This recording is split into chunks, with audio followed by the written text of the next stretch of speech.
ఇల్లు ఇంత మంచి ఆహ్లాదకరమైన వాతావరణంలో ఈ టెంపుల్ డెవలప్ చేయాలని చెప్పి అందుకోసం మీరు నన్ను తీసుకొచ్చిన నాకు అర్థమైంది సీనన్న చేద్దాం తప్పకుండా అని ఆలోచన చేసి కొంత ప్రయత్నం చేసినాం.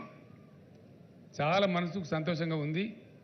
డెఫినెట్గా వారు స్వయంగా వారి కొద్దిమంది మిత్రులతో కలిసి వారికి ఎవరప్పుడు ఏ గవర్నమెంట్ సహాయం లేదు, శ్రీనివాసరెడ్డి గారే స్వయంగా పూనుకొని కొద్దిమంది మిత్రుల యొక్క సహకారంతో ఈ సత్కార్యాన్ని గొప్ప హృదయంతో సహృదయంతో చేసినారు. కాబట్టి ఈరోజు వారు కోరుకున్న దానికంటే ఇంకా మంచిగా చాలా బాగా ఈ యొక్క పుణ్యక్షేత్రం రూపుదిద్దుకున్నది. అది మనుషులం శ్రీనివాసరెడ్డి గారు నేను సామాన్యమైన మనుషులం. భగవంతుడు ఆయనే చేయించుకుంటాడు పని, ఆయన సేవ మనతో చేయించుకుంటాడు.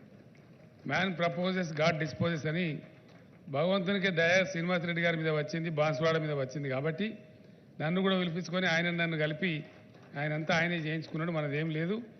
ఆ స్వామి యొక్క కరుణ దయ ఎల్లప్పుడూ బాన్స్వాడనే కాదు మన తెలంగాణ ప్రజల మీద, మన నిజామాబాద్ జిల్లా ప్రజల మీద, అందరి మీద కూడా ఉండాలని, పంటలతో కలకల్లాడుతూ సుభిక్షంగా ఈ ప్రాంతం అంతా బాగా ఉండాలని ఈ శుభ సందర్భంలో స్వామివారిని నేను హృదయపూర్వకంగా కోరుకుంటూ ఉన్నాను. ఈ సందర్భంలో ఇంకా కొన్ని పనులు చేయాల్సినటువంటి అవసరం ఉన్నట్టుగా నేను భావిస్తూ ఉన్నా. 23 కోట్ల రూపాయలు ఇప్పటికే ఇచ్చారని చెప్పినారు శ్రీనివాసరెడ్డి గారు. వారికి నేను ఇంకొక 7 కోట్లు కూడా ఈరోజే మంజూరు చేస్తాం.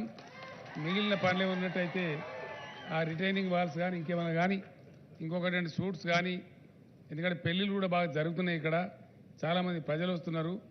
గుడి అంటే ఒక కమ్యూనిటీ హాల్ లాగా, ఒక కమ్యూనిటీ కేంద్రం లాగా ప్రజలకు ఉపయోగపడేటువంటి ఒక ఆధ్యాత్మిక కేంద్రంగా ఉంటుంది. కాబట్టి ఎంత చేసినా మనం తక్కువ లేదు.